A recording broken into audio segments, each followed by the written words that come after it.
João, capítulo 8.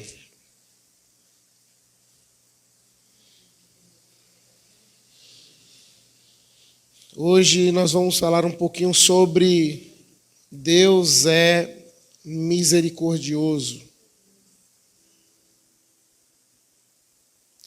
João, capítulo 8, versículo 1 até o 11.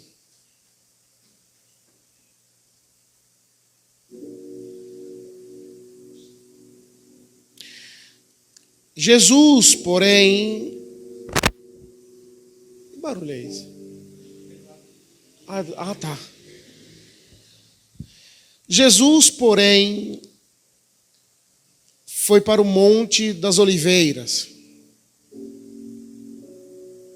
Ao amanhecer, ele apareceu novamente no templo, onde todo o povo se reuniu ao seu redor. E ele se assentou para ensiná-lo. Os mestres da lei, os fariseus, trouxeram-lhe uma mulher surpreendida em adultério. Fizeram-na ficar em pé diante de todos e disseram a Jesus: Mestre, essa mulher foi surpreendida em ato de adultério. Na lei de Moisés nos ordena apedrejar tais mulheres. E o Senhor o que diz? Eles estavam usando essa pergunta como armadilha, a fim de terem uma base para acusá-lo. Mas Jesus inclinou-se e começou a escrever no chão com o dedo. Visto que continuavam a interrogá-lo, ele se levantou e lhes disse: Se algum de vocês estiver sem pecado, seja o primeiro a atirar pedra nela. Inclinou-se novamente e continuou escrevendo no chão. Os que o ouviram foram saindo, um de cada vez, começando pelos mais velhos. Jesus ficou só, com a mulher em pé diante dele. Então Jesus pôs-se de pé e perguntou-lhe: Mulher, onde estão eles? Ninguém a condenou? Ninguém, Senhor, disse ela. Declarou Jesus: Eu também não a condeno. Agora vá e abandone a sua vida de pecado. Feche os seus olhos por um momento. Feche os seus olhos.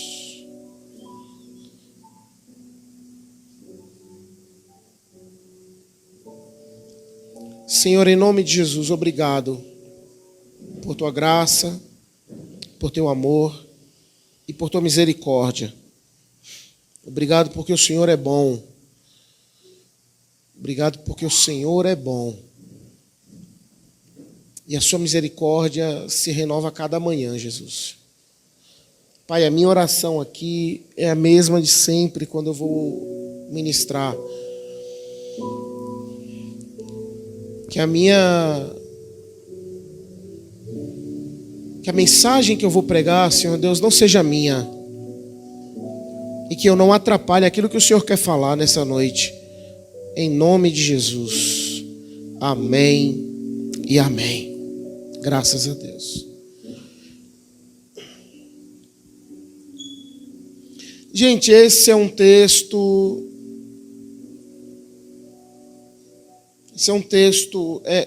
complicado. A gente tem aqui uma situação delicada, porque Jesus ele está diante de uma multidão no templo, e diante dessa multidão, alguns fariseus trouxeram uma mulher para ele. Vale lembrar que na noite anterior, Jesus passou a noite em oração no Monte das Oliveiras.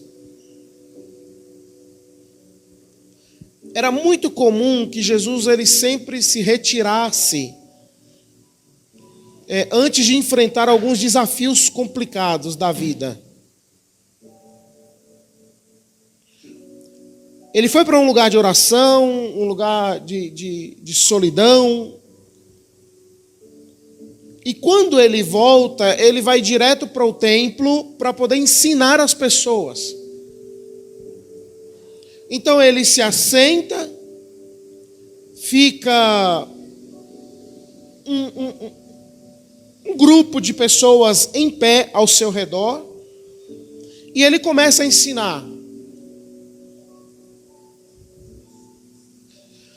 A fome pela verdade naquele tempo e pela palavra era enorme.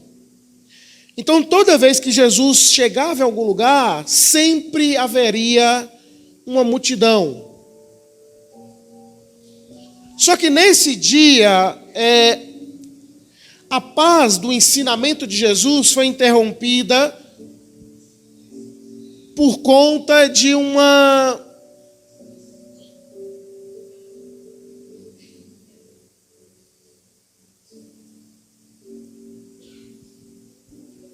E ele comprou um fone esses dias, Val.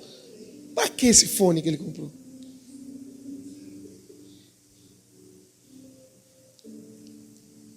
A paz dos ensinamentos de Jesus foi interrompida por um ato de crueldade. Armado por alguns homens, líderes religiosos, que queriam não se alimentar da palavra pregada por Jesus, mas dentro dessa palavra achar algo para condená-lo e acusá-lo. Então teve um teste para Jesus aqui. Os escribas, os fariseus, os mestres da lei arrastaram uma mulher que foi surpreendida em adultério, ou seja, ela foi pega no flagra. Aqui, gente, eu já vejo no texto algo que revela a hipocrisia e a parcialidade daqueles homens. Porque o texto diz que só mulher estava no local. Cadê o homem? Se ela foi pega, surpreendida, ou seja, ela estava num quarto, em adultério, cometendo adultério, tinha que haver um homem no local. E se ela foi surpreendida, o homem também foi. Mas por que eles só trouxeram a mulher? Porque olha só o que a lei de Moisés, que é aquilo que eles usavam, dizia. A lei de Moisés dizia o seguinte, olha, Levítico 20:10. Se um homem cometer adultério com a mulher de outro homem e com a mulher do seu próximo, tanto o adúltero quanto a adúltera terão que ser executados. Ou seja, os dois morreriam. Deuteronômio 22:22 diz: se um homem for surpreendido deitado com a mulher de outro, os dois terão que morrer, o homem e a mulher com quem se deitou. Eliminem o mal no meio de Israel. Mas aqui no texto a gente vê só a mulher sendo julgada.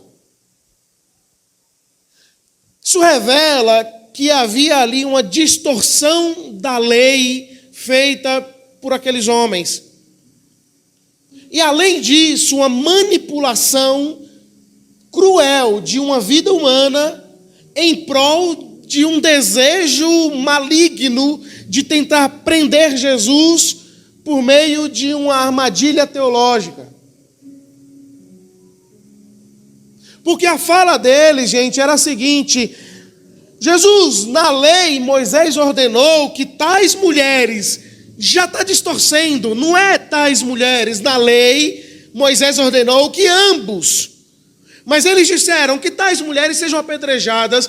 E o que você diz? Aqui é uma armadilha, porque se Jesus dissesse assim: Ok, pode apedrejar então. Então vamos matar essa mulher aqui mesmo. Se Jesus dissesse isso, ele estaria contradizendo a mensagem de graça que ele pregava. Ele estaria contradizendo a mensagem de amor que ele pregava. E por estar incitando a execução de alguém, Jesus poderia ser denunciado aos romanos. E assim ele morreria. Porque os judeus não tinham permissão para executar ninguém sem o consentimento dos romanos.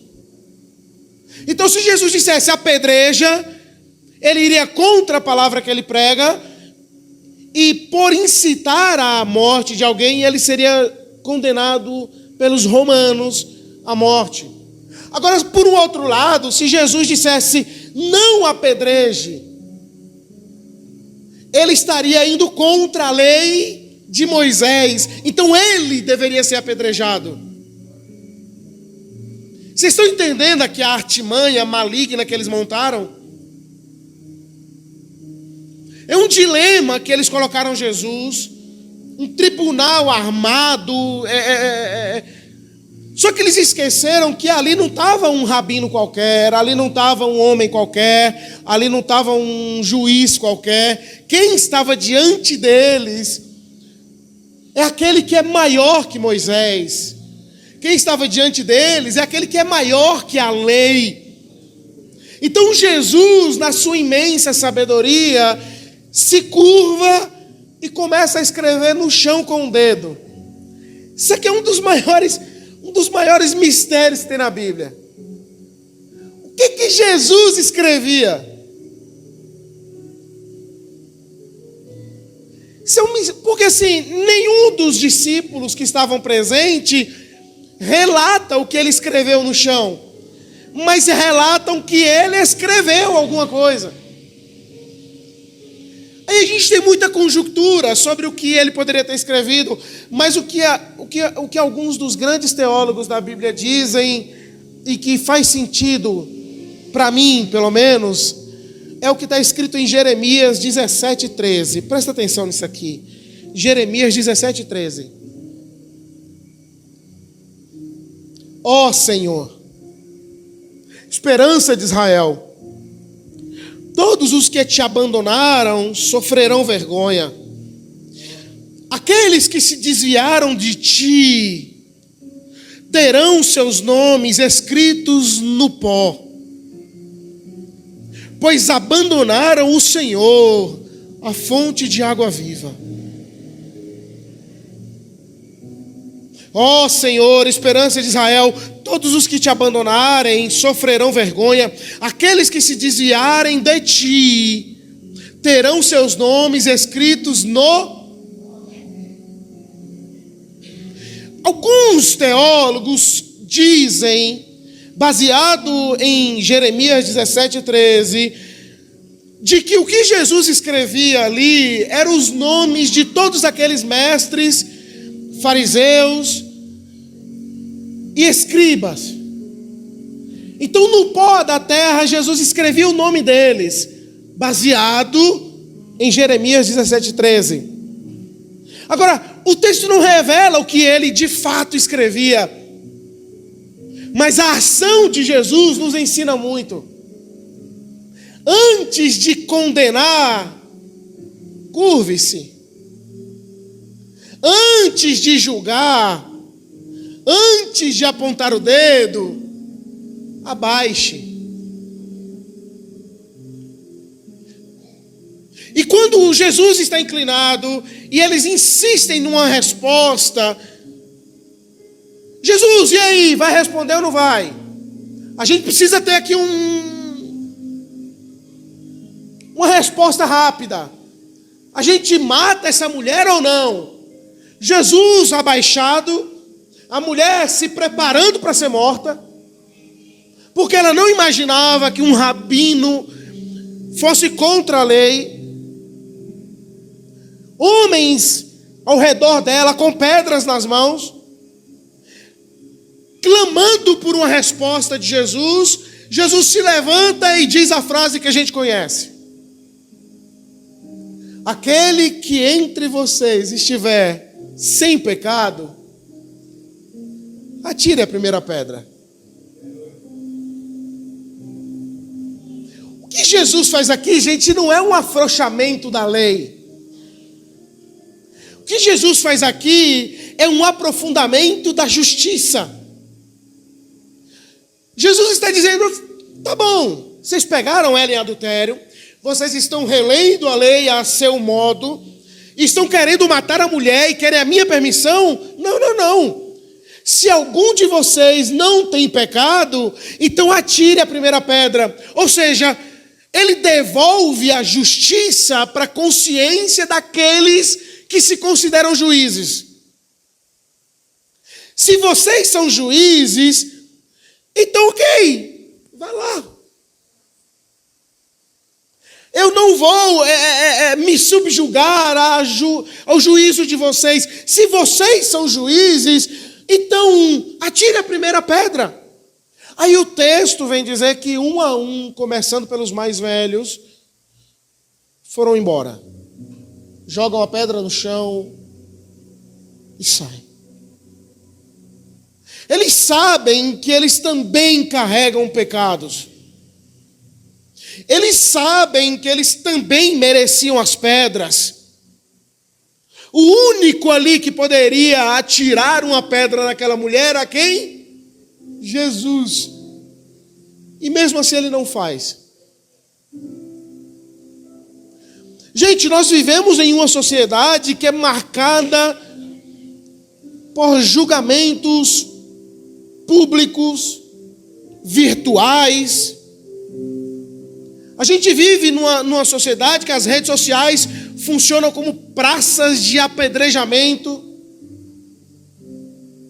Basta você postar uma opinião sua sobre alguma coisa, aparece um monte de gente para te acusar de qualquer coisa. Quer ver um exemplo? Teve uma vez que a Valentina estava com ortite. E aí a gente foi, o pediatra levou e tal. Ela ficou boazinha.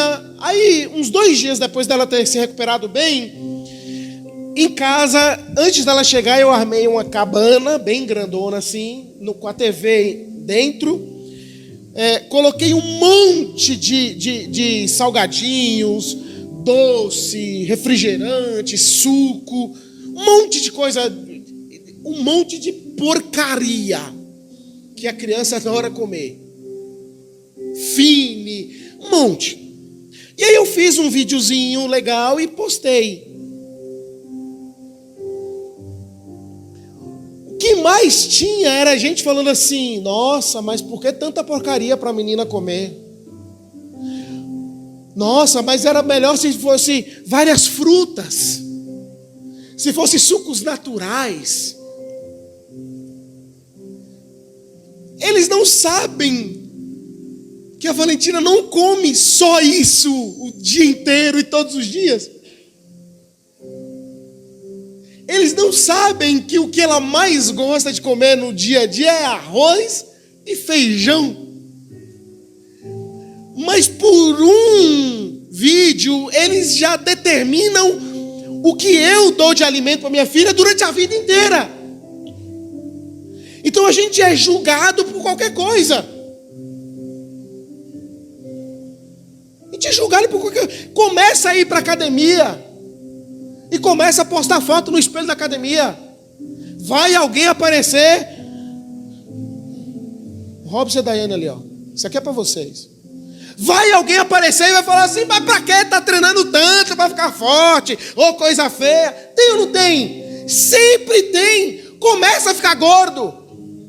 Alguém vai chegar e falar: ó, tem que ir pra academia. Aí você vai pra academia, começa a ficar fortão. Tá demais, não precisa tanto. Sempre vai ter alguém para lançar pedras. Esses dias eu pregando aqui, aí eu sempre posto no YouTube o vídeo, aí eu dei uma baixada assim, ó. Um infeliz enviado do cão mandou para mim, tirou um print da tela e mandou para mim: tá careca, hein, pastorzão? Vagabundo! Me deu uma crise existencial, fiquei em depressão 3 meses por causa disso.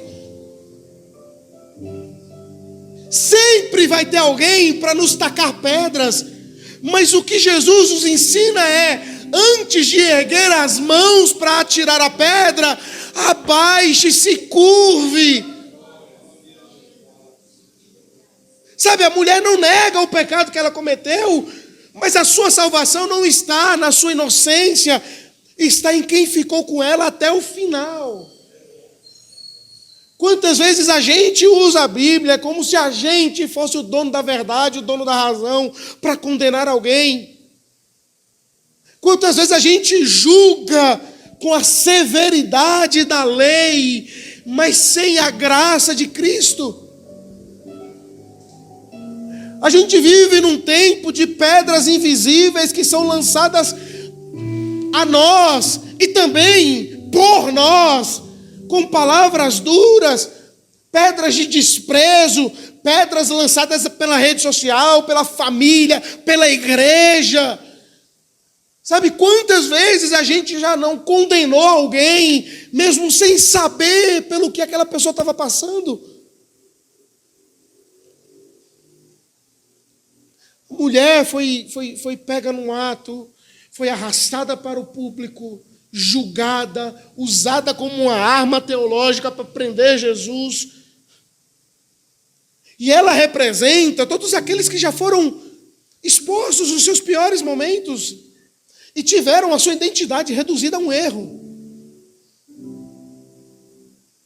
Eu já contei, acho que eu já contei aqui uma vez, mas teve um tempo, lá na Bahia, muitos anos atrás, que eu estava passando por uma rua, eu encontrei um amigo meu, ele estava sentado num bar, tomando uma cerveja. E era um amigo meu de muitos anos. Ele: Marcelão, beleza, meu irmão, senta aqui, pô.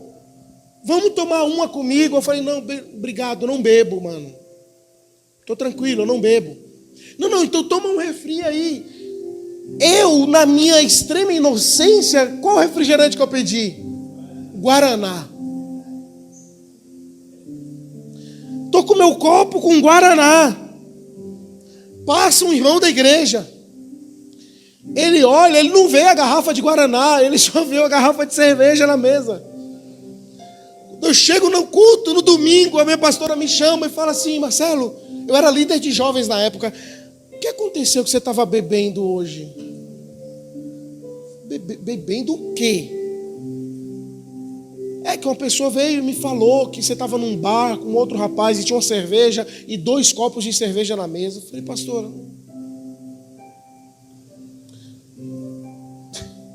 deu até desânimo de explicar. Não era cerveja, era Guaraná. A senhora acredita se a senhora quiser. Mas quantas vezes a gente, ou quantas pessoas são reconhecidas não mais por quem são, mas pelo que fizeram? E isso, gente, serve para nós, tá? Para nós como igreja de Jesus. Quantas vezes a gente não olha para alguém e diz assim: olha lá o que se separou da mulher. Quantas vezes a gente não olha para alguém e diz assim: ali, ó, foi preso, agora quer ser crente. Você conhece fulano? Ah, aquele que caiu?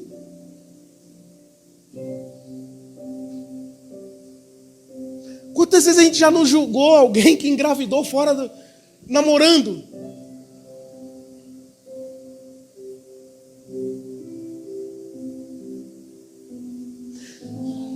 Certa vez eu estava passando, hoje eu estou cheio das histórias, né? Mas o Espírito Santo me lembrou de uma história aqui.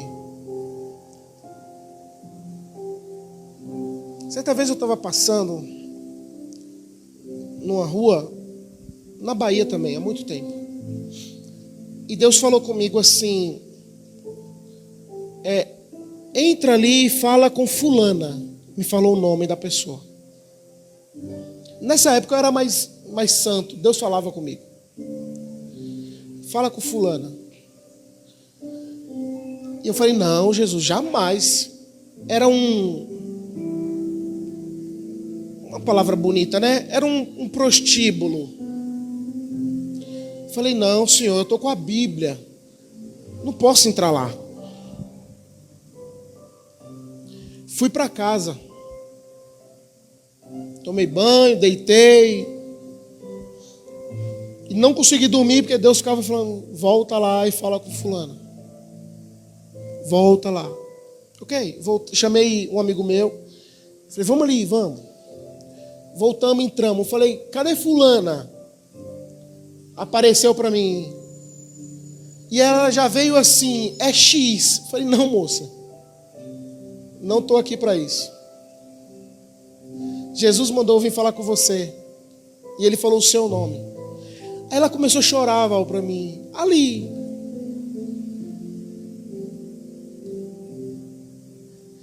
E ela falou assim.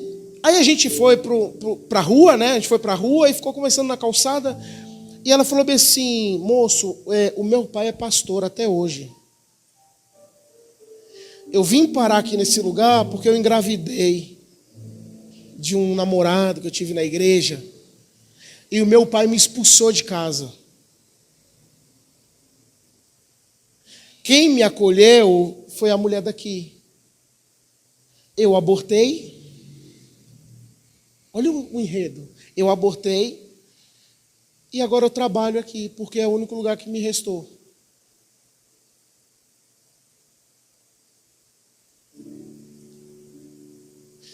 Eu pergunto a vocês, com muita sinceridade no coração, quem cometeu o maior pecado?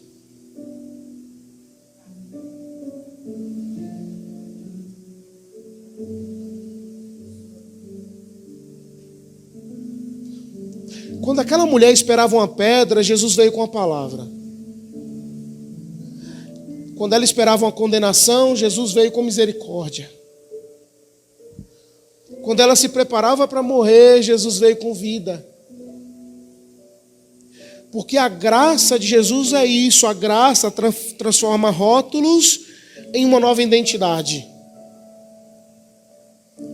Jesus não veio para te rotular por aquilo que você fez. A graça também não veio para encobrir o pecado que a gente comete, mas para reescrever a nossa história. Jesus oferece libertação antes de oferecer uma transformação. Ele te dá uma nova chance da vida antes de exigir de você uma vida nova. Sabe, a graça e a misericórdia de Deus é um espaço seguro para que você tenha de fato uma mudança na tua vida e no teu caminhar. Não é uma desculpa para nós pecarmos, mas é uma verdadeira autoridade para a gente vencer o pecado. Lembram de Pedro? Negou Jesus quantas vezes? 3 vezes. Você conhece? Não conheço. Conhece? Não conheço. Conhece? Não conheço. Se ele estivesse na praça dos fariseus, ele seria apedrejado até a morte. Mas Jesus o procurou e disse assim: Pedro, tu me amas? Amo, Senhor. Pedro, tu me amas? Amo, Senhor. Pedro, tu me amas? Ele fica chateado e fala: Senhor, tu sabes de todas as coisas. O Senhor sabe. O Senhor já conhece o meu coração. O Senhor sabe o que eu fiz. O Senhor sabe o meu erro. O Senhor sabe que eu me arrependi disso. E o Senhor sabe que eu te amo. É isso que a graça faz. A graça transforma covardes em pastores. A graça transforma traidores em líderes poderosos. A graça transforma caídos em colunas. Em nome de Jesus, não seja parte da multidão que quer apedrejar. Seja parte da igreja que busca restaurar, que não tem pedras nas mãos. A gente não pode ser reconhecido pela quantidade de pecadores que a gente repreendeu. A gente precisa ser reconhecido pela quantidade de pecadores que a igreja restaurou. Em nome de Jesus haverá restauração e tirará os rótulos que foram colocados. Em nome de Jesus. Talvez você esteja aqui assim como essa mulher, de pé diante do erro, rodeado por vozes que andam te acusando, convencido que acabou tudo, que mudou tudo. Mas Jesus está diante de nós nessa noite, curvado diante de nós, sem pedras, somente com graça e misericórdia.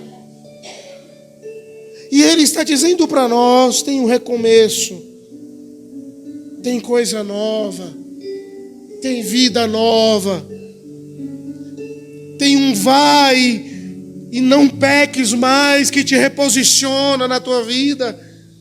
Tem uma graça que diz assim: vai, porque eu sei que você não é o pecado que você cometeu. Vai, porque eu sei que você não é o erro que você cometeu. A graça não nega o pecado, mas ela não te reduz a isso. Sabe, em nome de Jesus, que a gente possa ser uma igreja que não tenha pedras nas mãos, mas tenha misericórdia nas palavras. Se coloque de pé em nome de Jesus.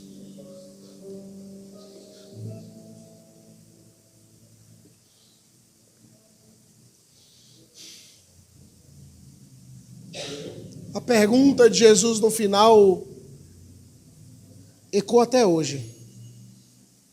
Mulher, onde estão os teus acusadores? Ninguém te condena? Ela responde: não, ninguém, Jesus, foi todo mundo embora. Nem eu te condeno. Pergunto de novo: quem era o único que poderia condenar aquela mulher? Jesus. E nem Ele o fez. A graça de Jesus não ignorou o pecado que ela cometeu, mas ofereceu a oportunidade de recomeçar. A mulher entrou como adúltera no meio da roda e saiu como uma filha restaurada. A multidão entrou com pedras nas mãos, prontos para matar, e saiu em silêncio. Gente, é essa a mensagem do Evangelho. Essa é a verdade do Evangelho para nós. Todos podem nos abandonar, mas Jesus permanece independente daquilo que a gente fez. Todos podem te acusar, mas Jesus intercede por nós. Todos podem lembrar a você do seu erro, mas Jesus escreve para nós uma nova história. Talvez eu esteja pregando isso daqui e não seja nem para você, mas é para alguém que você precisa dizer isso. A graça salvadora de Jesus que nos encontra no chão, mas tem poder suficiente para nos colocar de pé. Em nome de Jesus.